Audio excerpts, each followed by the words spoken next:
와, 기숙사 갈 수 있으면 무조건 가셔야 됩니다, 여러분. 야야. 한국 분들이 되게 쉽게 놓치는 포인트가 하나 있어요. 나 한 번 나가면 외식비 어느 정도 쓰셨어요?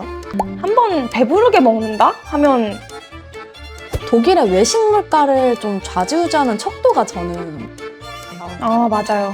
근데 사실 정말 교통비를 말도 안 되게 줄일 수 있는 방법 하나는 할로 zusammen 독일을 다독이다 독독독의 제클린입니다. 오늘은 여러분들이 궁금해하실 만한 주제를 가지고 왔는데요. 독일에 가려면 사실 뭐 여러 가지 집 구하기도 중요하고 비자도 중요하고 하지만 생활이 아주 편안하게 흘러가기 위해서는 사실 이 얘기를 안 할 수가 없어요. 바로 생활비입니다. 뭐 주거비나 뭐 교통비나 혹은 식비나 등등 이런 생활비에 관련된 부분들을 오늘 다독다독 이 시간에 다뤄보려고 해요. 그래서 오늘은 특별히 제 옆에 예쁜 독독독의 제니쌤을 모셨습니다. 와! 네, 안녕하세요. 독독독 제니입니다. 독일에 이제 최근에 다녀오신 걸로 알고 있는데 어느 지역에 어떤 목적으로 갔다 오셨나요? 저는 바덴뷰르텐베르크 주의 튜빙겐이라는 작은 대학 도시로 교환학생을 다녀왔습니다. 저는 이제 유학을 한 상황으로서 좀 허리띠 졸라매듯 이렇게 살았었는데 교환학생은 또 어떤지 되게 궁금해요. 또 입장이 되게 다를 수도 있고 해서 오늘 약간 생활비 썰을 푸는데 좀 어떠실 것 같아요? 나는 좀 이렇게 약간 플렉스 느낌이다. 이렇게 가능할까요? 저는 여행을 다니는 게 목표였어가지고 여행 다니기 위해서 그 이외의 부분에서는 좀 많이 아끼면서 살았던 편이었던 것 같습니다. 엄청 돈을 펑펑 쓴다라기보다는 약간 여러분들이 좀 서로 절약하면서 독일에서 잘 지낼 수 있는 그런 얘기를 좀 주로 하게 될 것 같습니다. 가장 첫 번째 생활비부터 좀 이제 시작을 해보려고 하는데 주거비 줄일 수 있나요? 라고 되게 많은 분들이 질문을 하세요. 어떻게 생각하세요? 주거비는 줄일 수 있는 부분일까요? 독일에서? 애초에 처음부터 어떤 주거 형태를 선택하는지에 따라서 좀 줄일 수 있을 것 같긴 한데 저는 이제 기숙사에 살았다 보니까 사실 기숙사비가 많이 들지는 않았어요. 제클리는 유학하셨으면 혹시 어떤 형태의 주거 공간에 사셨는지 궁금하네요. 저는 아인젤이라고 하죠. 그냥 일반적인 원룸 형태? 그래서 저는 그냥 자취를 했었고 근데 기숙사비가 되게 저렴한 걸로 알고 있어요. 제니는 어느 정도 금액을 내셨었나요? 저는 보증금으로 600유로를 냈었고 그리고 월세로는 257유로 정도 냈었습니다. 257유로? 네. 300 아니라 200? 그쵸. 모든 비용 다 포함해서 257유로였습니다. 아, 그러면 뭐 전기나 인터넷이나 수도 같은 게 다 포함된 그 찐 월세가 257유로였다? 그렇죠, 그렇죠. 와, 기숙사 진짜 싸다. 와, 기숙사 갈 수 있으면 무조건 가셔야 됩니다, 여러분. 저는 학교랑 가까운 집을 찾느라 외곽으로 나갔는데도 불구하고 한 300유로 중반대를 냈었어요. 제니가 계셨던 튜빙엔 지역은 어땠나요? 물가가 좀 비싼 편인가요? 그래도 베를린 갔을 때 혹은 뮌헨 갔을 때랑 비교를 해보면 튜빙겐은 대학 도시기도 하고 비교적 저렴한 편이었던 것 같습니다. 독일에 간다고 하면 일단 대도시에 가야겠다라고 생각하셔서 뭐 베를린, 뮌헨, 프랑크푸르트 고르시는데 이곳들은 정말 집값이 다 비싼 곳입니다. 약간 외곽에 그래도 어느 정도 규모 있는 곳들로 빠지시면 집값을 조금 줄일 수 있지 않을까 그렇게 생각이 됩니다. 아까 저희가 잠깐 흘러가던 얘기했지만 밤미테라는 게 있고 칼트미. 그쵸, 칼트미테가 있고 칼트미테가 있으면 네벤코스텐이라는 게 있어요. 밤미테가 직역하면 따뜻한 월세, 뭐 월세나 관리비나 이런 걸 모든 걸 다 합친 금액이 밤미테고 이제 칼트미테는 밤의 반대말 차가운 월세라는 뜻이어서 거기에 추가로 네벤코스텐, 뭐 관리비라고 보통 해석을 하는데 뭐 전기나 수도나 이런 것들이 추가로 붙은 그래서 진짜 찐으로 내가 집에다 내는 돈 전체가 밤미테. 네. 예. 여기는 좀 사실 생각하지 못한 변수가 하나 있어요. 네, 바로 라디오세라는 건데 저는 혼자 살았어가지고 제가 그냥 그 돈을 다 냈어야 되거든요. 사실 내기 싫어가지고 막 이렇게 모른 척하고 있다가 나중에 만 원 붙어서 오고 그런 경험도 있습니다. 조금 아깝긴 하지만 그래도 아깝다는 생각 마시고 꼭 챙기시면 좋을 것 같습니다. 한국 분들이 되게 쉽게 놓치는 포인트가 하나 있어요. 주거비를 아낄 수 있는데 거기서 막 쓰는 포인트. 약간 전기세, 난방비 이거에서 굉장히 많은 분들이 돈을 쓰시거든요. 이게 습관적으로 계속 코드를 꽂고 다닌다든지 아니면 추우니까 일단 하이중을 막 최고로 틀어놓는다든지 그렇게 되면 나중에 이제 나흐잘롱 폭탄을 맞는다. 나흐잘롱이라는 게 내가 냈던 금액 말고 추가로 더 써서 내는 돈을 나흐잘롱이라고 하거든요. 1년치를 한꺼번에 모아서 이제 그 다음 연도에 줘요.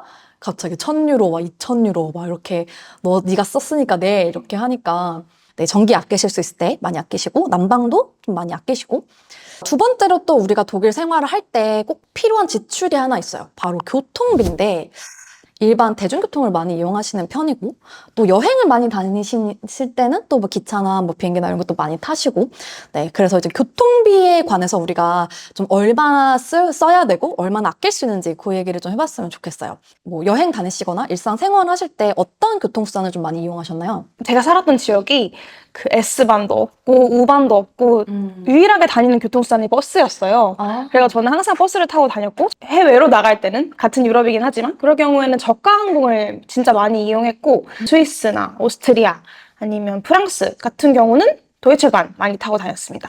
일반 이체나 이런 것들 말씀하시는 거죠? 근데 사실 저는 이체보다 가끔은 비행기가 더 싼 적도 많았거든요. 도이체반 조금 비싸다.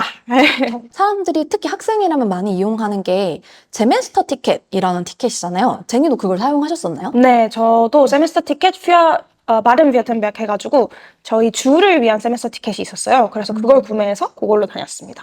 그럼 제메스터 티켓은 보통 주에서 사용할 수 있는 건가요? 그 도시가 아니라? 이제 바든 비어텐베르크 주 전체를 이용할 수 있는 티켓인데 제가 딱 독일에 머무르는 기간 동안만 뭐 지금도 연장되는지 모르겠어요. 그게 독일 전역으로 다닐 수 있게 하는 티켓이 갑자기 되어가지고 업데이트가 돼서 그 덕분에 저는 그냥 저희 주를 위한 티켓이었지만 독일 전역으로 다 다닐 수 있어서 그렇게 이용하고 다녔습니다. 코로나 기간을 겪으면서 독일에 굉장히 신기한 티켓이 하나 생겼어요. 독일 정부에서 49유로 티켓이라는 걸 도입을 했었는데 그게 반응이 너무 좋다 보니까 지금 이제 완전한 티켓으로 돼버렸단 말이죠. 네. 네, 그래서 그걸 이제 도이칠란드 티켓이라고 해서 이제 완전 지금 판매하는 걸로 알고 있는데 근교 갈 수 있는 그런 열차들은 다 탈 수 있으니까 단일로 결제하는 것보단 이거 하나 사서 편하게 돌아다니시는 게 네, 훨씬 좋을 것 같습니다. 근데 사실 정말 교통비를 말도 안 되게 줄일 수 있는 방법 하나는 자전거입니다, 자전거. 자전거 혹시 타셨나요? 짧은 기간 동안밖에 없어가지고 타고 다닌 적은 없는데 정말 많이 타고 다니시더라고요. 네. 한 달에 한 번씩 자전거 플로막이 열렸어요. 저렴하면 5유로에 막 되게 멀쩡한 자전거 막 가져갈 수도 있고 하다고 하더라고요. 또 독일은 자전거 도로가 되게 잘 돼 있잖아요. 그래서 한국보다는 오히려 좀 편하게 자전거를 이용하실 수 있을 것 같습니다. 좋아요. 그래서 벌써 생활비 마지막 부분인데요. 여기는 진짜 줄인다면 정말 줄일 수 있고 쓰겠다면 정말 쓸 수 있는 그 부분입니다. 바로 식비입니다. 저는 제 주변 유학생들 중에서 좀 적게 쓰는 편이었거든요. 독일이 식료품 물가가 이제 되게 저렴하다 보니까 나가서 먹는 것보다 집에서 해 먹는 게 훨씬 편하게 먹을 수 있더라고요. 외식비가 좀 비싼 편이잖아요, 물가가. 한 번 나가면 외식비 어느 정도 쓰셨어요? 한 번 배부르게 먹는다 하면 뭐 30유로, 40유로 네, 그렇게 썼던 것 같아요. 네. 외식비 얘기 나와서 말인데 팁 주셨어요? 저는 항상 저 학생이에요 그랬었어요. 아, 진짜. 네, 그럼 조금 봐주신다고 어디서 이렇게 주워 들어가지고 저 학생이에요 하면서 약간 좀 안타까운 표정을 지으면 약간 야야 하고 넘어가셨던 팁에 관해서 되게 많은 분들이 궁금해 하시는데 독일도 팁 문화가 있지만 미국만큼 그렇게 강하지 않아서 팁에 대한 부담은 좀 많이 안 가지셔도 될 것 같습니다. 독일의 외식 물가를 좀 좌지우지하는 척도가 저는 데너인 것 같아요.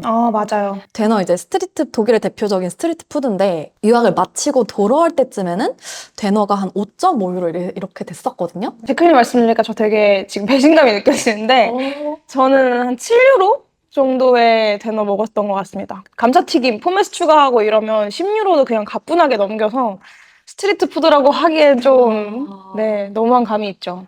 너무 소름 돋는다. 데너 오르는 거 보니까 독일도 약간 진짜 물가가 확실히 오르긴 올랐구나. 이런 게 조금 체감이 되는 것 같기는 해요. 외식 물가는 독일이 좀 비싸다고 느껴졌지만 또 마트에서 과일 사 먹고 하는 거는 전 되게 싸다고 느껴졌거든요. 네. 그래서 납작 복숭아도 많이 먹고 청포도도 많이 먹고 네, 딸기도 많이 먹고 그랬습니다. 과일이 진짜 싸긴 싼 것 같아요. 네. 유제품 같은 것도 독일이 확실히 싼 게 많은 것 같고, 빵 같은 것도 그쵸? 훨씬 싼 것 같아요. 근데 저는 이제 독일에서는 맥주를 진짜 물처럼 마신다라고 하길래 그건 좀 농담이다 생각을 했었는데 가서 보니까 진짜 맥주가 한 캔에 1유로도 안 하는 거예요. 맞아. 진짜 물처럼 드신다는 게, 이래서 그렇게 말씀하신 거구나 싶더라고요. 마지막으로 하나 좀 다루고 싶은 부분이 유학생분들한테 진짜 꼭 필요한 장소, 멘자에 관해서 좀 얘기를 해보고 싶어요. 멘자라는 건 사실 그냥 학생 식당이죠. 제니가 계셨던 학교는 멘자 가격이 좀 어느 정도이셨어요? 저는 멘자에서 뭐 메뉴 하나 하고 음료수 하나 그렇게 시켜서 좀 배부르게 먹었다 싶으면 6유로 정도에 끝낼 수 있었어요. 네. 밖에서 먹으면 한 2, 30유로가 기본인데 네. 6유로 확 떨어지는. 네. 메뉴가 하나도 아니잖아요. 그렇죠. 저희 학교 같은 경우는 일단 기본 메뉴가 하나 있었고 그 다음에 그 베지테리언 네, 비건 하시는 분들 대상으로 메뉴가 또 있었고 근데 이렇게 막 뷔페식으로 가서 막 담아도 5, 6유로 정도 했던 것 같아요. 근데 궁금한 게 약간 한국은 그거 있잖아요. 학생 식당은 좀 맛이 없다? 맞죠. 독일 멘자는 어떠셨어요? 저는 개인적으로 생각했을 때 그 한국에 있는 저희 학교보다 교환학생 갔던 튜빙엔대 멘자가 훨씬 퀄리티도 좋았고 가격도 저렴했고 저는 매우 만족했습니다. 멘자. 네. 이렇게 학생 식당을 외부인도 이용할 수 있어요? 그럼 가격대가 조금 달랐어요. 학생들을 위한 게 제일 쌌고 그 다음이 이제 교직원분들이었고 그 다음이 외부인이어서 그래도 외부인이 와서 외식한다는 느낌 내기에는 나쁘지 않죠. 네. 약간 구내식당 느낌으로 그렇게 회사에 있는 경우도 있어요. 아니면 공공기관 같은 데도 이렇게 약간 멘자 형식으로 돼 있는데 그걸 보통 이제 칸티네라고 부르거든요. 혹시나 이런 메뉴들을 좋아하시는 분들이라면 네, 그런 칸틴을 한번 돌아보시고 멘자도 돌아보시고 하면 좋을 것 같습니다.